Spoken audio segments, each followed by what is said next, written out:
आप मोदी जी का स्टेटमेंट सुनिए, वो कह रहे हैं पहले से पार्लियामेंट में खड़े होकर हम 400 सीट जीत रहे हैं। ये कहने का क्या मतलब है? ये कहने का मतलब ये है वो सिर्फ अपने पार्टी के लिए गोल सेटिंग नहीं कर रहे हैं, ये आपको साइकोलॉजिकल डोमिनेशन जो है कि अब जीत हार की कोई चर्चा ही नहीं कर रहा है। लोग ये पूछ रहे हैं कि 400 आएगा या नहीं आएगा। नहीं तो आपको लगता है कि मैं जो आपको बोल रहा हूं, देखिए कैसे एजेंडा शिफ्ट किया जाता है। पहले ये हो रही थी बीजेपी जीतेगी नहीं जीतेगी, 272 आएगा नहीं आएगा। उन्होंने जैसे 400 कहा, 370 कहा, तो अब लोग सवाल ही ये पूछ रहे हैं कि 370 आएगा कि नहीं आएगा।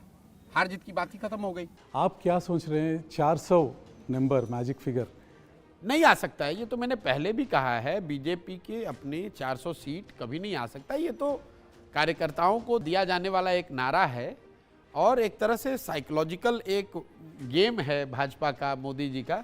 देखिए उन्होंने जब पार्लियामेंट में पहली बार ये बात कही कि बीजेपी को 370 और एनडीए 400 पार, उसके बाद से कई महीनों तक, जब तक ये चुनाव शुरू नहीं हुआ था, तो सब लोग इसी बात में लगे हुए हैं कि 400 बीजेपी की आ रही है नहीं आ रही है। कोई ये पूछ ही नहीं रहा है कि आप जीत रहे हो कि हार रहे हो।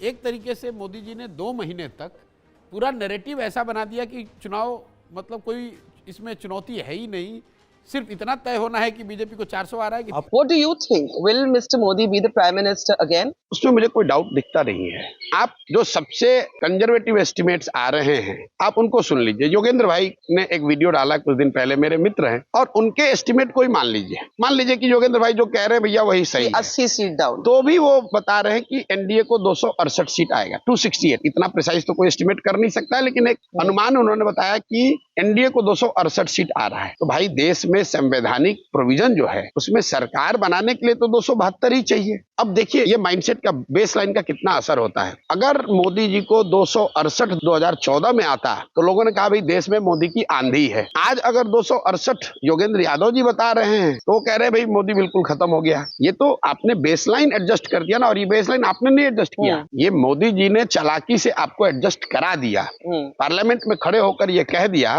कि इस बार 400 पार। तो लोग ये एक तरीके से भूल गए कि भाई देश में सरकार बनाने के लिए 272 चाहिए, 400 नहीं चाहिए। और 272 आने के बाद कोई ये नहीं कहेगा कि अच्छा मैंने कहा था मुझे 400 नहीं आया, मैं अब प्रधानमंत्री नहीं बनूंगा। तो ये तो एक तरीके से बीजेपी ने नैरेटिव सेट कर दिया और सारे लोग यही सवाल कर रहे हैं, यही आकलन कर रहे हैं, इसी पर टीका टिप्पणी कर रहे हैं कि बीजेपी के 400 आएंगे कि नहीं आएंगे। एंड आई लाफ एंड से कि भाई आप कह रहे हो कि आप बीजेपी के विरोध में हो, आप तो बीजेपी का ही प्रोपेगेंडा बढ़ा रहे हो। आपको तो ये पूछना चाहिए कि बीजेपी की सरकार आएगी कि नहीं।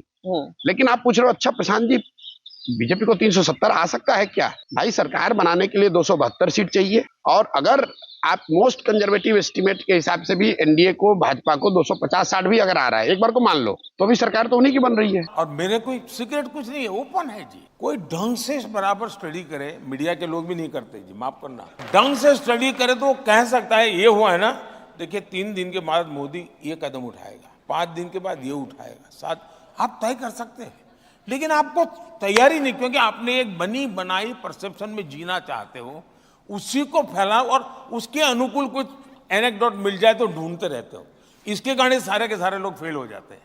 इस बार भी उनको लगता था कि 400 पार, आखिरकार स्थिति क्या हुई? इन सबको कहना ये पड़ रहा है कि 400 पार नहीं हो सकती। ऑपोजिशन क्या कहता है? उनको समझ ही नहीं आया कि कहाँ ले जा रहा हूं मैं। 3 चरण के बाद किसी ने उनको कहा कि आप पूरा कैंपेन ये लड़ रहे हो कि मोदी 400 पार जाएगा कि नहीं जाएगा।